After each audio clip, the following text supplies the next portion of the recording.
welcome to another week, Astro folks. It is the week of May 16th through the 22nd, 2022, and it is a mighty, mighty week. We have a lot going on in the sky. There's the Scorpio Lunar Eclipse, which we are now under. We've got the sun going into Gemini, so happy birthday to all the Geminis out there. As of Friday, of course, we've got Mars meeting up with Neptune. We've got Mercury retrograding back into Taurus. This week is just busy. Busy, and I wouldn't be doing you many favors if I didn't tell you to just expect some busyness and to expect some revelations and some reveals and things coming to light, things that were bubbling under the surface, maybe unbeknownst to you. Well, baby, they're up.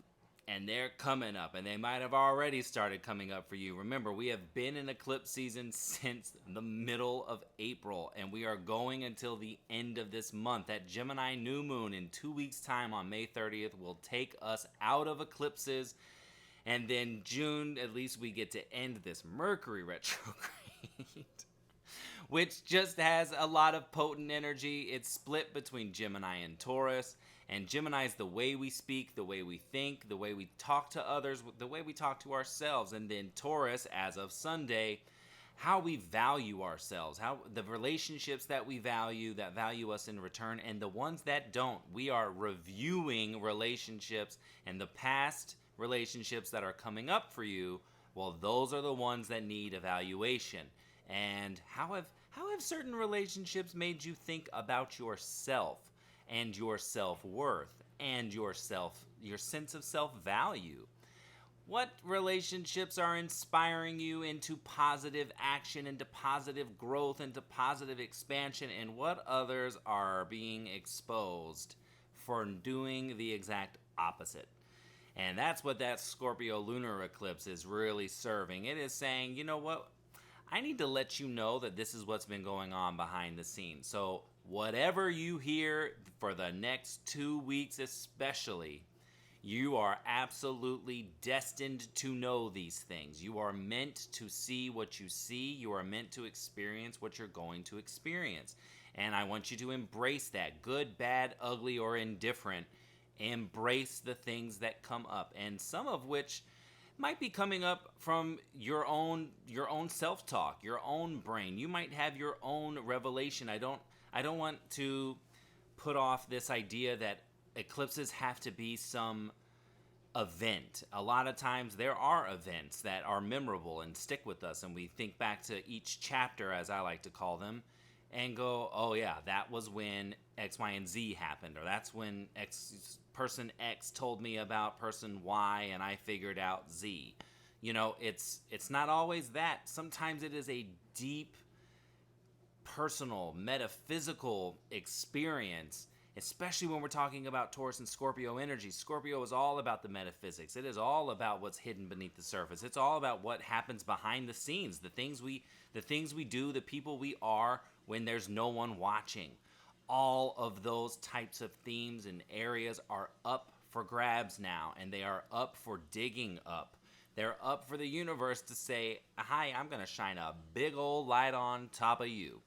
And that's what you gotta nuzzle up to this week. You gotta nuzzle up to that idea that good, bad, ugly, or indifferent, things are coming to light and things are being shed. And it is very intentional from a cosmic point of view. So just go along. Stay open, keep your ears to the ground, keep your ears to your feelings, keep your ears to other people, to your surroundings, to your environment, to your relationships. Scorpio rules the deep interpersonal relationships that we like weave together, and they're very intimate, they're very in depth.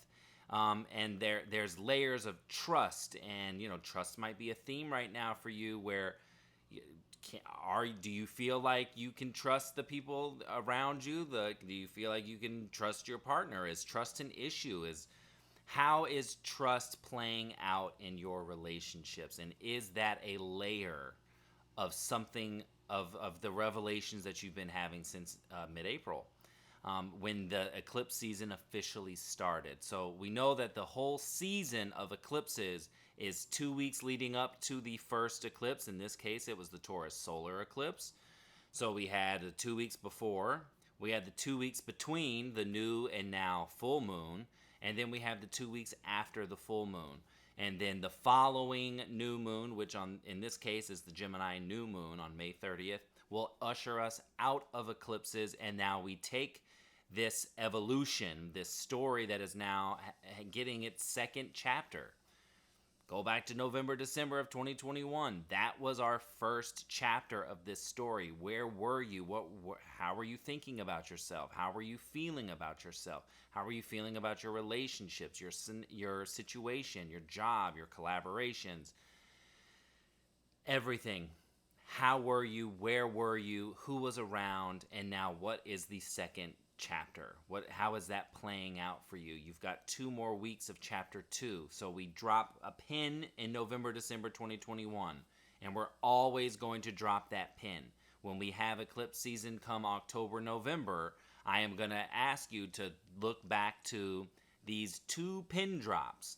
So November, December 2021, pin number 1, and now April, May 2022, pin drop number 2. So these are our chapters. We're going to be working with this story, and this story is going to be evolving all the way till October of 2023. We are talking about major cycles here, and we've already experienced this. If you've been on Earth long enough, then you can go back to November of 2002 all the way to April 2005 and see how this played out for you. And if you were around even longer than this, then you can jump back another 18, 19 years and say, okay, now let me look at what these Taurus Scorpio eclipses did back then, because now the thematics are back, but that doesn't mean, you are a completely different, more evolved human being now. You've had 19 years of experience since that last chapter of this sequence. So just keep all of that in mind. And this is just the Scorpio lunar eclipse, folks. So it pervades over this week and next, but still, there's more to this week, and that's why I say this is a busy, busy week. So you're gonna hang in there, and you're gonna stay open. Last week was a week to be flexible, and now this week I'm gonna say remain open. Good, bad, ugly, or indifferent, remain open to what you experience, to what you hear, to what you feel. And especially if there's something on your spirit intuitively, if you feel like you're getting messages, if you're feeling like you're having intense dreams, yours truly, I don't know if I'm like astral planing. I don't know. I don't know what it is I'm doing, but I'm not someone that usually like wakes up remembering that I had a dream. I mean, I think science says that we're always like, when we go into REM or something, we're dreaming, but I'm not someone who's aware of dreams, and I wouldn't say there's maybe like 1 or 2 times a year where I kind of have like, oh wow, I had a visitation, from a lost family member, whether it's usually my grandmother or my grandfather. Interestingly enough, a Pisces and Scorpio. But typically that's really kind of it. And then occasionally here and there I'll have one of those dreams where it's like, oh, I'm falling off a building and a new life change is coming, I have books on dream breakdowns and all of that. But lately, it's like I'm asleep, and I know I'm asleep, but I'm almost pseudo-watching myself sleep, or I'm above myself, aware of myself sleeping, but when I wake up, I'm super refreshed and super just full of energy, and it's very strange because I'm just not typically a person that has dreams, 1, but 2, I feel like, I don't know if it's because my spiritual tribe is expanding and I'm learning so much more. I'm learning about crystals. I continue to nosedive into feng shui and how these 2 particular things play into manifestation with, new moons, full moons. I don't know if my 12th house planets, because I got 3 of them in there, don't know if they're like unlocking a little something, and then the portal's just wide open. Now I don't know what is going on, but it's eclipses, and this is it, and we're in Scorpio, so we're in the land of the land of things felt but not seen and not understood, but it's like this deep feeling that's ruminating, and it's the metaphysics, it's the metaphysical world. It's it's Pluto, it's the underworld, things that are, you got to go down and got to go to hell to talk to Hades. So, this is all big. It's big-ish, people. It's big-ish. Now, we are going to talk about all these other aspects going on, and I'm going to lay some things out for you as far as this Mars-Neptune conjunction. But the only bulletin board item that I want to put out there for you is, well, there's two actually. The Gemini season limited edition candle has been made. I know I totally epically failed for the Taurus season. I should have documented that and shared that with all of you, but I didn't do that because it was a special kind of train wreck. But the Gemini season limited edition candle has been made, and it has been sent to all of your inboxes if you're on the list. If you're not on the list, I encourage you to please go to the show notes or the description on YouTube and just get on the list, because all kinds of weekly horoscopes, monthly horoscopes, new moon reports, full moon reports, not during eclipses. That's why you're not getting new and full moon reports. If you're wondering and you're on the list, it's because we're supposed to take a break during eclipses. So, no manifesting rituals. No, this is when you trust that the universe is working for you. You take a temporary sabbatical from manifestation, and you just allow. So, right, stay open, allow. That's the idea. But yeah, so you guys all have that limited edition candle in your inbox, and there's only going to be one made, and it is Gemini season, so it's not exactly just one candle. But I'll let you go to your inbox and look at that, and it's the only one that's ever going to be made. So you're going to want to snag it before someone else does. That's all I'm going to say. Second on the bulletin board list is that Facebook podcast is going away. I don't know why. I guess it didn't have the successful rollout or whatever that it wanted, but I got a notification saying that the podcast, as of June 3rd, which coincidentally enough, we know there's no coincidences here, but coincidentally enough, it falls on the same day that Mercury stations direct. So Facebook podcasts are going to go away. So in the next couple of weeks, if you are a Facebook listener, I encourage you to, whether you have an iPhone, to get the Apple Podcast app. If you have an Android, that you do there's Google Podcast, there's Podcast Guru, there's all kinds of different options. But this podcast is on Apple, Spotify, Google, and now Facebook is going away in a couple of weeks. So this is your warning that over the next couple of weeks, if you want to stay up on the podcast, then to go ahead and start making your transition to one of your preferred podcast platforms, because Facebook said Ixnay on the podcast 8. That's that. Okay, so let's talk about Mars and Neptune. So on Tuesday, that's Tuesday night here on the West Coast, but if you're on the East Coast, this is going to be early Wednesday morning. But Mars is going to meet up with Neptune. So that means they're having a conjunction, which means they're both at the same sign, the same degree. So they are at 23 degrees, am I right? No, 24 degrees of Pisces. And, Mars and Pisces are a little stressed, but he's creative. He's a little slow. He's processing. The stress comes because he just wants to be in ball-busting Aries. But they're meeting up, and it's like lighting the ignition to stories that started coming up for you in March. So I want to walk you through some specific dates to track your Neptune story, because one of the key aspects that happened this year was a Jupiter-Neptune meetup on April 12th, but that's in the middle of this whole story, because the Sun has talked to Neptune, Mercury's talked to Neptune, Venus has talked to Neptune, Jupiter has talked to Neptune, and now Mars comes and puts the lighter fluid on top, the strategy into the dream, strategy into the vision, and goes, let's take this and let's run with it. Okay, so I'm going to give you some dates, and I want you to cushion these dates 3 or 4 days on the front and back end of these dates. So cushion it.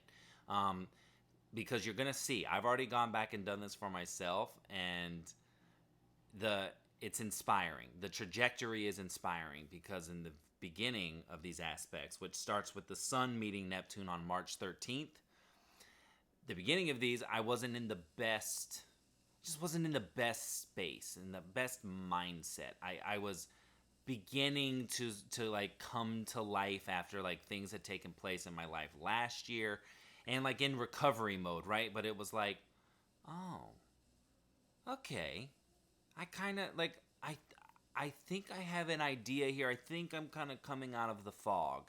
And when the first of the planets, when it's a sequence like this, that first planet brings awareness. Now the sun is really nice, right? The sun warms us up, it heats us up, and it just, when it's the first planet to come around and make us aware of a story, it's more like, hey, how about, can you just look here for a second? Let's just take a look. And of course, Neptune's in Pisces, so it's the ocean, it's our emotions and high tides and low tides and how we wave in between the two. And so the sun just comes and goes, hey, like, I just kind of want you to pay attention here, and just, I'm going to make you aware of this, and then I'm going to move on. But Mercury is going to come up behind me in a couple of weeks, because then on March 23rd, Mercury came to meet up with Neptune. And now Mercury goes, hey, what's going on, Neptune? And Neptune says, well, the sun came here a couple weeks ago, and just kind of said, fill in the blank, kind of just acknowledged, something. And now, now that you're here, I think you got to carry this message. I think you have to communicate this. I think you have to talk about it. I think it just kind of has to become something external. The sun could have been a more internal thing, an internal awareness and feeling. And then Mercury's like, Neptune goes, so you're gonna talk about this? You're gonna carry this through? You're gonna, who you gonna talk to? Who you gonna connect to it? And, Mercury goes, well, I don't know. I mean, I could kind of go over there. I could kind of, remember, Mercury in Pisces, he doesn't have his words. He has feelings, but he doesn't have his words. So he's like, well, I mean, I could kind of go over there. I mean, I could kind of, I might be able to do this. I mean, like, I'm not sure. And Neptune goes, well, I think your girl Venus is going to be coming around. So why don't we, I think when, by the time Venus gets here, you're going to know what to say, and you're going to know who to say it to, because then on April 27th, nope, I got my ruling planet's retrograde. Jupiter's going to come around. And so the sun made us aware of this, and then, Mercury, you're thinking about it now, and it's about, voicing it and externalizing a little bit. But if you're not really sure where to go or who to voice it to, why don't let's wait for when Jupiter gets here. And when Jupiter gets here, we're gonna see how we connect, this whole idea connects to the outer world. We're gonna know how to show up. We're gonna know what risks to take. We're gonna know where we want to, kind of do a little positive exploration and a little experimentation. So let's do that. Let's wait for Jupiter. So then on the 12th, Jupiter met up with Neptune and goes, okay, this is how we're gonna grow. This is how we're gonna expand. Okay, but then Neptune goes, all right, well, so Jupiter, now that you've got your like exploration hat on, now that you've got your, you're the Dora the Explorer vibe now of wherever Pisces is in your chart. Now that you've got, now you're ready for the exploration phase. What about like the financial aspect? What about the relationships that, that we can bring in, or that are affected by this dream, by this vision?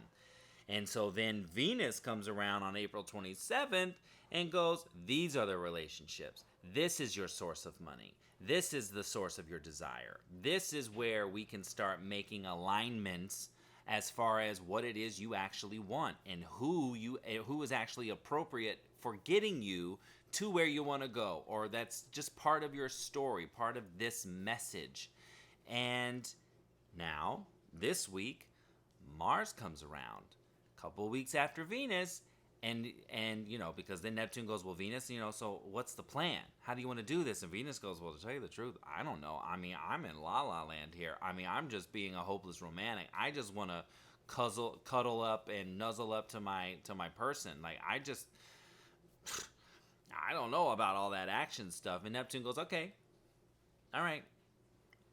Mars, I can see Mars, over there. Mars is over there. He's going to get here soon enough. So let's wait for Mars. Well, now this week, Mars comes to bat.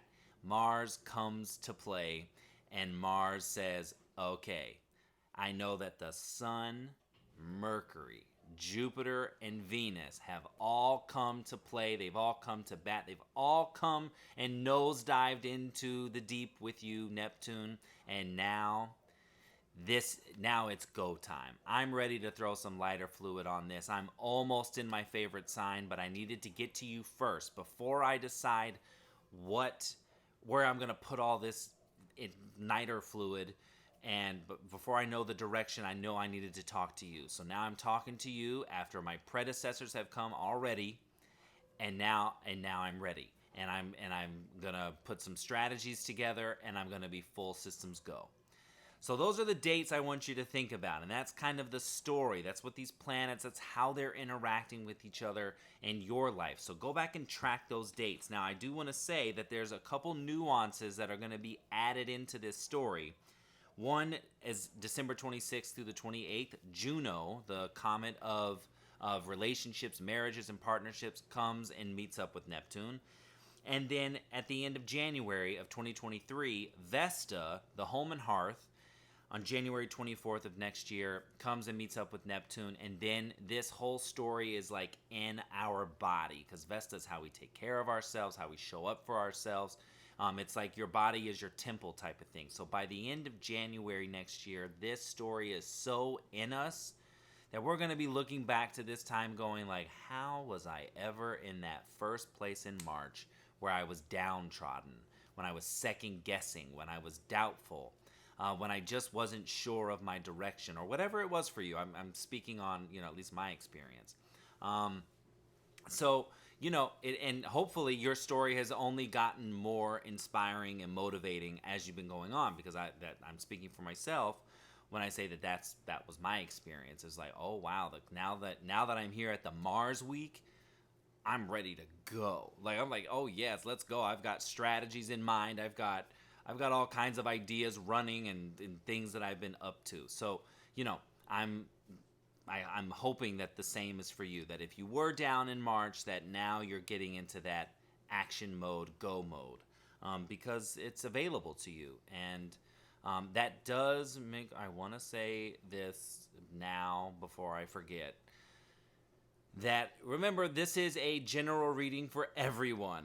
I don't want anyone to feel like I'm dictating, like this is exactly how the week is going to go for you. These planets are interacting with your chart completely different than they are anybody else's. But this is the energy that is available to you. So I just want to make that disclaimer so that nobody gets crazy and is like, well, Graham told me it was going to be a horrible week, and then you end up having a great week. Well, that's great, because you actually might be getting stimulated in a very positive way, in a positive direction. And that's great. But not everyone does. And the energy's not always nice. And so I like to just keep it real. And that's what we do here. Okay, so let's talk about the moons, and then we'll talk about the planets, and then we'll get you on your way. And I would like to say that Mercury Retrograde has already got me, because I thought I had a full battery on my laptop, and actually, it actually died. So now the podcast platforms aren't going to receive this podcast, and I'm going to have to re-record. Oh, yay, fun times. Go me.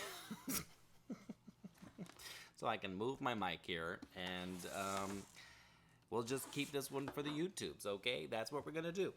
Okay, so Monday, May 16th, the moon is in Scorpio. It goes void at 2:28 a.m. with a sextile to Pluto. That is positive. That is moving forward. Scorpio talking to its own ruling planet. Mwah, chef's kiss. We love that. At 4:50 a.m., remember that all the times I give you are Pacific Standard Time, so adjust for your time zones. Moon enters Sagittarius at 4:50 a.m. on the 16th, It has a lovely trine to Jupiter at 6:30 in the morning, and then an opposition to Mercury at 10:19. So you could have some revealing news, some some kind of argument or separation early Monday morning, because of course okay, I just said that all the times I give you are Pacific Standard, but I'm also just going to say that the lunar eclipse is taking place just after midnight Eastern time, 12:14 a.m. at 25 degrees, 18 minutes of Scorpio in your chart. So you want to find 25 degrees, 18 minutes of Scorpio in your chart, and you're going to know that's where you're being eclipsed in some way, shape, or form, and revelations and insights are coming through that house's energy. And if you have planets in that house or those houses, then they're being stimulated and talked to as well. Tuesday the 17th, the moon is in Sagittarius all day, going void at 8:59 p.m. with a sextile to Saturn. So again, great closing aspects, great forward motion, working with authority figures, getting disciplined, getting regimented. Beautiful, beautiful energy. At 5:02 a.m. on Wednesday the 18th, the moon enters Capricorn. There's an overdoing at 7:20 in the morning, and there's an adjustment to Mercury at 9 a.m. But other than that, Wednesday's a quiet day. On Thursday, now I say that, but disclaimer, we're in eclipses and we're in Mercury retrograde. So not that things can't take place, but the moon is quiet. There's no major planetary activity happening on Wednesday. The Capricorn moon on Thursday the 19th has a square to Chiron. It's a little bit of a wounding, trine to Uranus. Not, great idea. Pay attention early in the morning. Square to Venus, so not overall bad, just kind of like too much of a good thing, or a lot of a good thing. Sextile to Neptune, really fertile, growing energy, earth and water. And then we'll talk about the aspects that day. The Capricorn moon on Friday, May 20th, goes void at 5 a.m. with a trine to the sun. So things that take place under that Capricorn moon, Wednesday, Thursday, and Friday until 5 a.m., beautiful, beautiful, lucky, flowy, juicy, collaborative. Take advantage of it. Shoot your shot under that Capricorn moon. And then it's only void for 53 minutes because then at 5:53 a.m. the moon enters Aquarius. Has great aspects, trine to Mercury, sextile to Jupiter on Friday. Really nice. Saturday the 21st, the Aquarius moon has 3 aspects, 2 of which are really nice. One, unexpected curveball, square to Uranus, just kind of like, okay, maybe some group or friend or collaborative person kind of throws a monkey wrench in the story. And then on Sunday, May 22nd, the Aquarius moon goes void at 12:19 a.m., just after midnight, with a conjunction to Saturn. So now that can go either way. Conjunctions can go, really in your favor, and we like them, and we're disciplined, responsible, and we make the right decisions, and we appease the astro dad, as I like to call Saturn, or we get slam dunked. Conjunctions to Saturn can be a slam dunk type of energy. And Aquarius moon is just looking for freedom, and Saturn likes to restrict and go more the traditional route. So, that can go either or. So just keep that in mind. At 8:49 a.m. on Sunday, the moon enters Pisces. It does have a square to Mercury, but most of note, it has a quarter moon at 1 degree, 39 minutes of Pisces. It's the midpoint between the Scorpio Lunar Eclipse and then the Gemini new moon. So quarter moons are stressful days. They are annoying. And when Pisces, we're dealing with an ending. So there's some sort of ending energy being asked of you. This can be a physical ending, or this could be something more like a cycle within yourself going, no, I'm not repeating this pattern anymore. I'm letting that go, because Pisces is about releasing. Scorpio Lunar Eclipse is also about releasing, letting go. So we got a double whammy there. So Sunday is one of the busiest days this week. There's a lot of energy happening. So positive use of it, you can focus on your dream, but maybe on a day like Sunday, the best way to focus on your dream is to do it from bed, under the covers, with, whatever your favorite comfort food is, and go, you know what, I'm going to chill today. I'm going to bow out of whatever might be out there. I'll give you the cosmic hall pass for that. And the Pisces moon has a great closing aspect of a conjunction to Mars next week. So positive motion, positive strategy. That Pisces Moon also is kind of hearkening on this Mars-Neptune connection on Tuesday. So see where you're at. See how they connect, how the early part of this week plays out at the end of the week, because we're looking at Pisces energy, and that's where Mars and Neptune are meeting up. Now, only other planetary things to note, the Sun has a trine to Pluto at 5:11 a.m. on Thursday the 19th, which is also my friend JoJo Siwa's birthday. So happy birthday, JoJo. It's her 19th birthday, and I'm really proud of her. I've known her since I think she was 14 when I met her. So, that was it. I'm wearing the ring that she had made for me. This is for the Dream Tour that we did, and I was one of the choreographers for. I think you can see it. My camera's not focusing, but it's got my last name on it. It's really nice. So happy birthday to my girl JoJo. Also on Thursday the 19th, Mercury retrograde has a sextile to Jupiter. This is the second of 3. So go back to April 26th. There is a story of growth and expansion and risk-taking. And now Mercury's coming back and talking to Jupiter again. And Jupiter goes, okay, so how do you want to grow this week? How do you want to expand? What risks do you want to take? What leap of faith do you want to take? So keep that in your back pocket. That's why, like in the newsletter, you'll see, if you haven't already, that this is the day you want to like set up some meetings or things.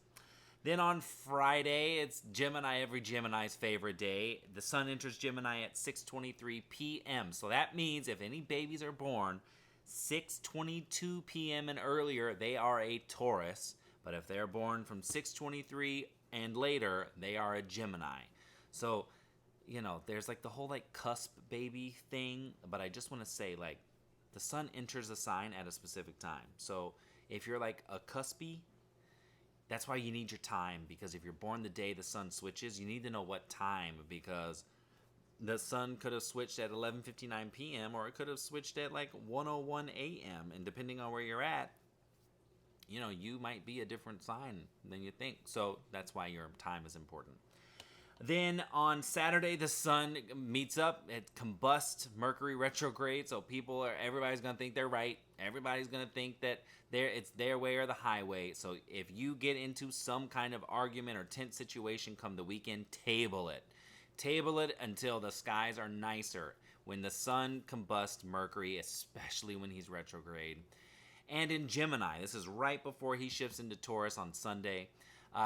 People are going to have a lot to say, but it's going to be a lot of air, and it's not really going to be founded on any kind of foundation. So you just want to blow that off and go, you know what?